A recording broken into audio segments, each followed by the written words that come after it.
So, hi everyone, and welcome to I wouldn't call it a review, but I would call it a little video on this particular watch, Longines Hydroconquest.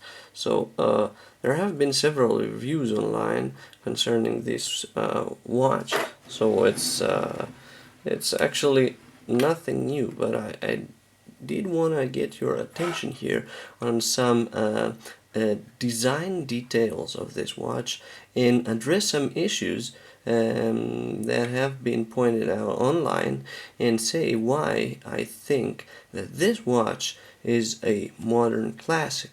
So if we start from the beginning, apart from all the apparent stuff like this sunburst blue dial, the red arrow on the second hand, and the aluminum bezel, which is of very high quality, I must say.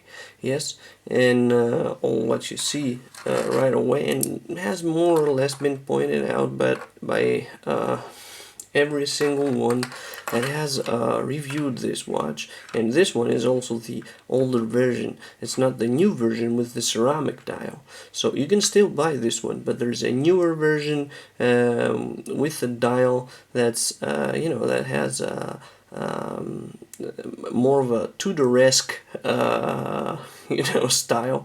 It doesn't have so many applied stuff on it, and it looks simpler, cleaner, or not so cluttered for many. But I don't think this dial is cluttered.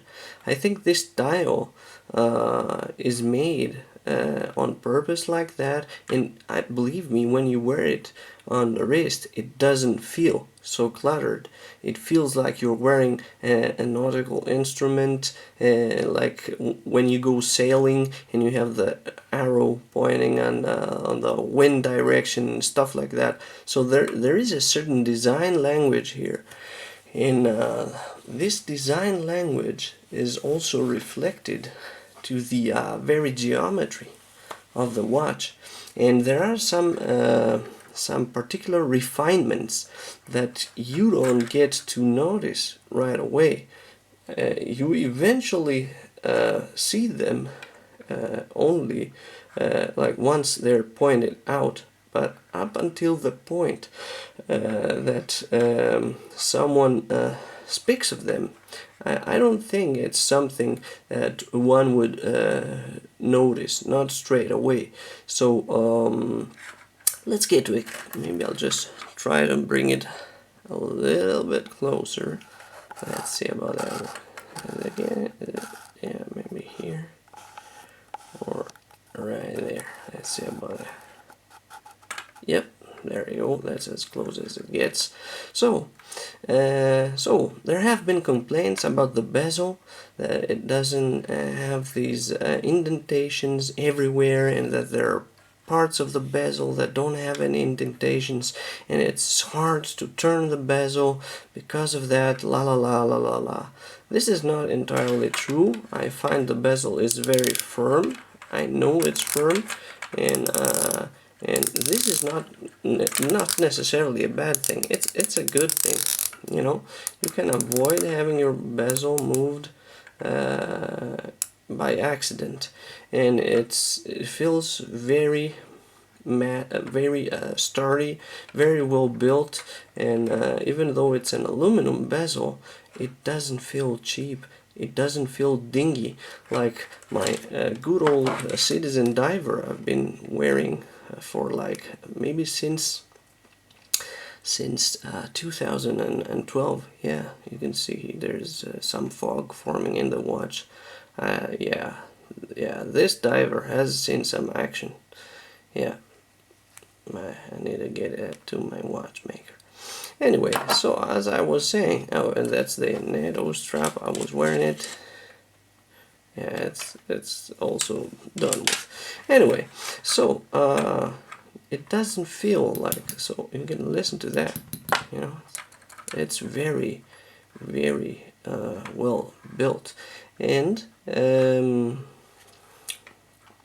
as I was saying, these parts of the bezel which are not, which don't have these indentations, this is done on purpose, and it serves a design language. And this design language, you can see it here, right? If you take this line from the lugs, right, where the lugs meet the bracelet, you have this line, and this line goes right through the bezel, right over there where you have this piece that has no indentations. So you have a line that starts like from the bracelet and goes all the way to the bezel. It almost feels like the bezel is part of this of the bracelet, and this is I find it really cool, and there are more design refinements than one would expect in this watch. Just mention a few. You can see that on the bracelet, these beaded out areas, which are not high polished, they are exactly double the size of the polished one. So if you see it like this, it has a certain great symmetry, a beautiful symmetry right over there. You can see the symmetry over here, and that's the same with the lugs. Yeah, you can see them. They also have these dimensions. There's an analogy there, and you're going to see that the outer lines of the lugs, they just meet the next marking on the bezel.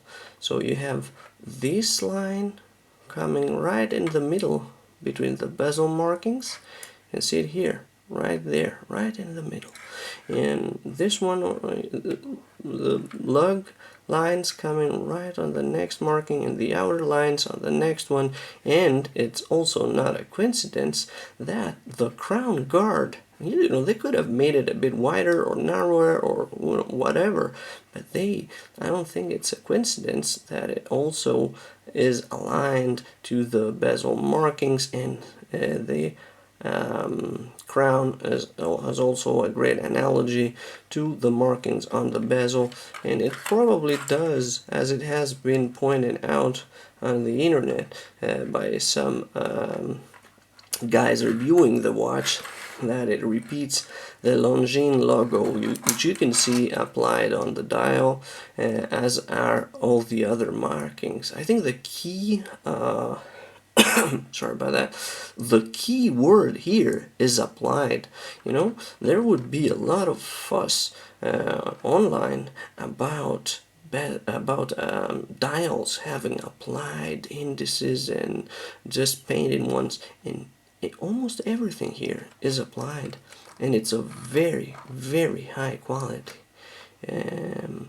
You can see it. You can see that the moment you get your hands on the watch.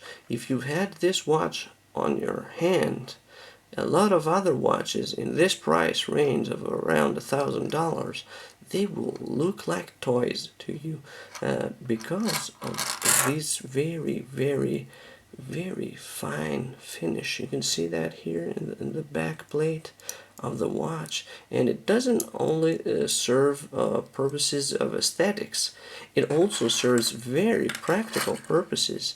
The watch, let me put it on for you, wears extremely well. I feel very comfortable wearing it.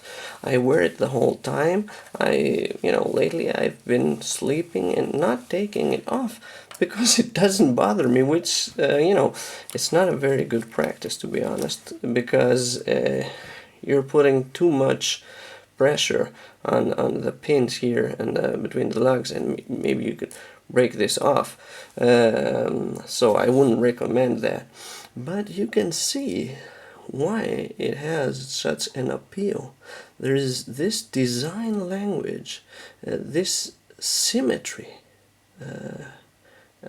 repeating itself in design, in these choices, this geometry, and this makes it very pleasant to the eye. So you may not notice it right away, but it's there. In the quality, the build quality, the comfort. This backplate is not only very well executed, it also, I find it has a practical purpose as well. It allows enough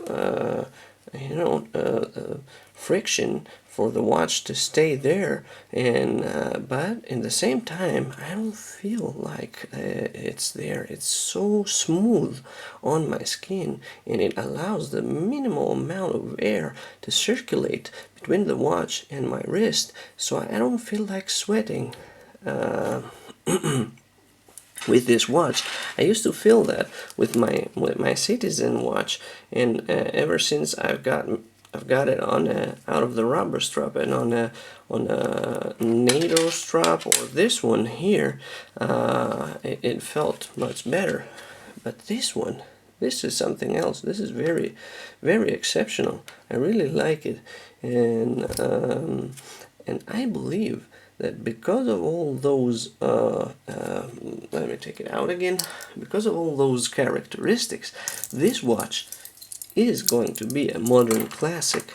And you can see that all the newer versions of the watch, they repeat this design language more or less. They have the basic elements of this model, which has been around for like as far as I know, more than 10 years, and this is an indication that this watch is going to be a classic.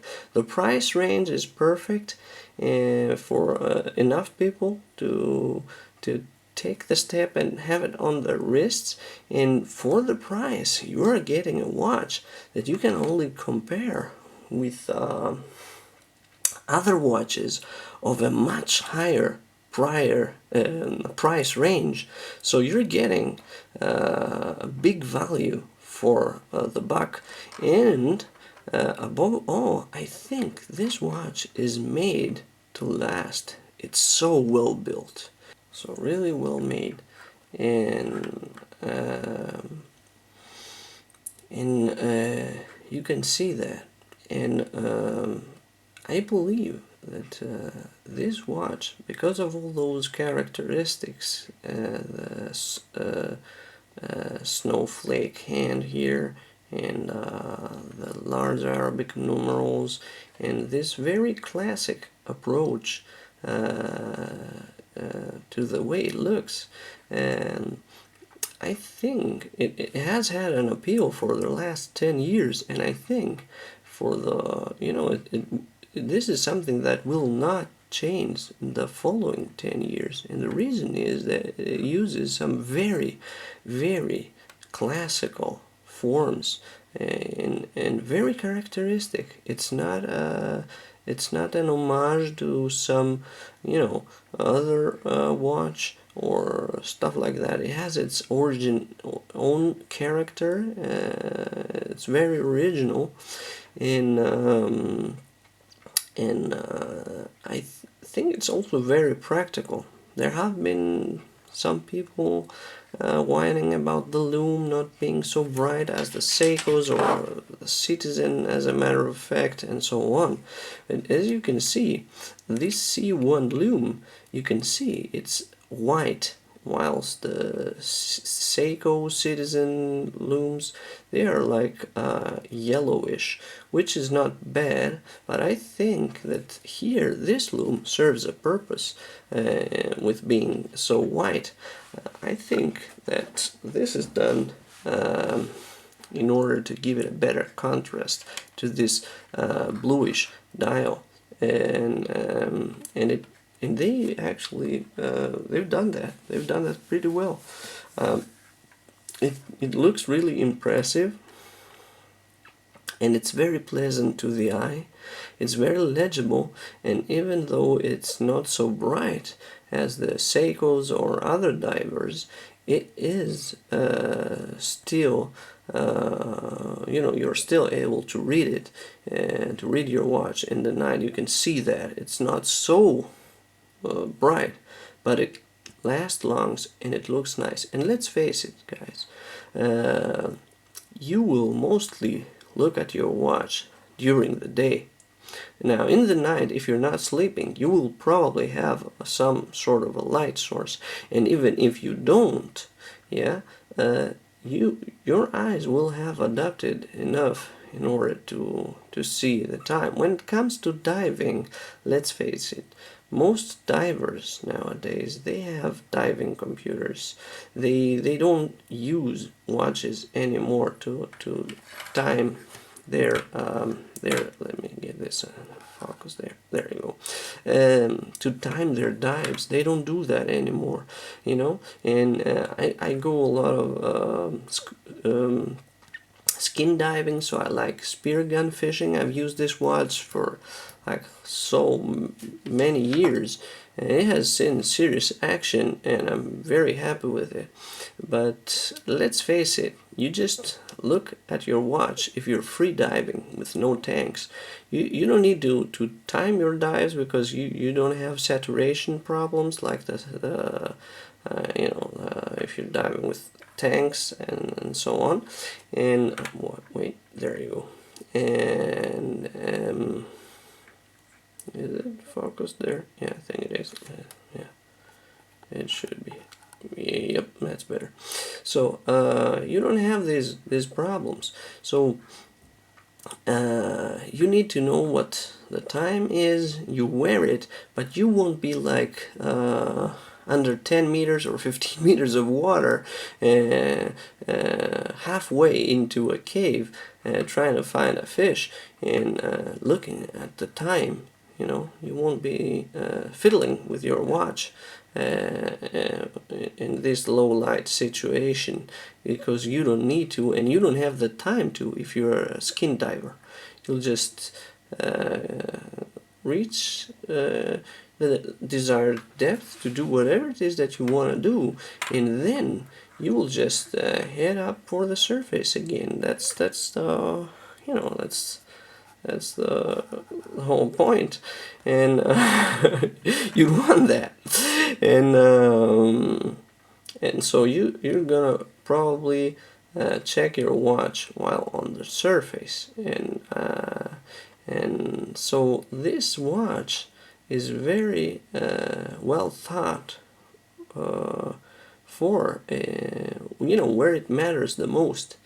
And in 99% of the cases, the usage that you'll be doing to this watch, I believe,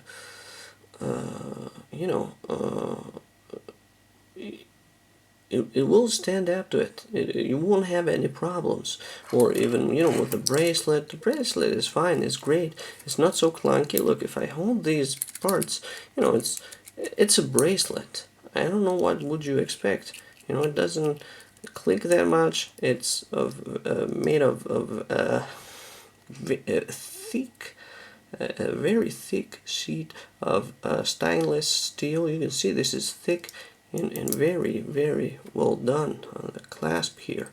Yeah, and it's small enough to be comfortable. I find this clasp very comfortable. I have other watches, I'm sorry about that, which have a much larger clasp, and then it doesn't go around my wrist so well. It's too bulky. But this one, no, this one fits fine, and it's well executed. So I think it's worth considering, and I think it will gain value because it's well made. It keeps great time. It goes. Mine is running at around plus 6 seconds a day, but I've heard from other guys that they have this running at plus 4 seconds a day, which is near chronometer area. So it doesn't have chronometer printed on the dial, but it really it's very close to that, and I don't mind having that, like not having chronometer on the dial, but having a watch that keeps excellent time.